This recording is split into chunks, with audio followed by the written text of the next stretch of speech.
Most of us here at CBS Colorado and really across all of Colorado are in back to school mode, which means back to school shopping.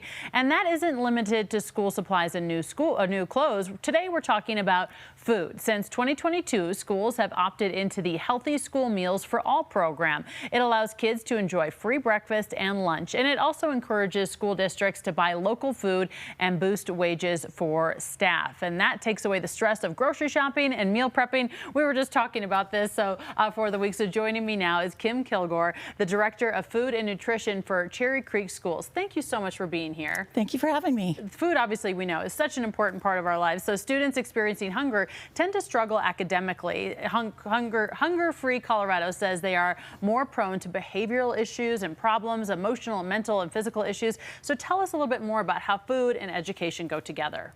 Absolutely. The meals that we provide really are the fuel for our students. If they don't have that fuel, they're not able to engage and learn. So it's a very important piece of the education process. Yes, I mean, I know if I don't get lunch, I'm cranky. So they are too. They just don't understand the correlation yet. So we talked about this a little bit during the break. Are you concerned about funding at both the federal and state level with your programs?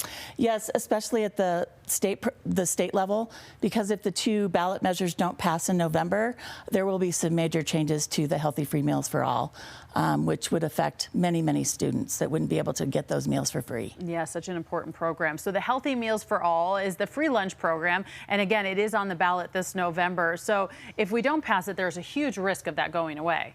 Absolutely. And then we would have to go back to the traditional meal pattern that we are funded through the USDA, which has also had some funding cuts. So it's a very uncertain time. Yes, it is for sure. So before free lunches, there was kind of a stigma attached to the program that it was only for certain kids, and it maybe made them feel a little bit bad that they had to get the free lunches. How has that changed with this program?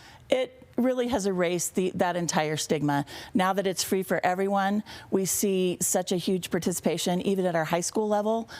Kids are just so excited to come and eat for free and not have any questions asked or have any shame around that. That's such a wonderful thing. It's free for all. Everybody gets the same stuff. Tell us a little bit about how maybe you pick the meals and how all of that works. I have an incredible team that really does a lot of taste testing with our students. So we get their impact and their feedback before we put things on the menu. And we have a couple of community events that we get the same feedback as well. So we always test everything before we put it on the menu. And then, of course, we have to meet a lot of real stringent nutrition guidelines, so we have to make sure they all meet that. It's quite a process, but very, very exciting. And I think our increase in participation shows that the kids really enjoy what we're serving. Yeah, if you have a high rate of participation, they are liking what you're serving. So, and real quick, we talked about how you buy local. What are some of the local things that you buy?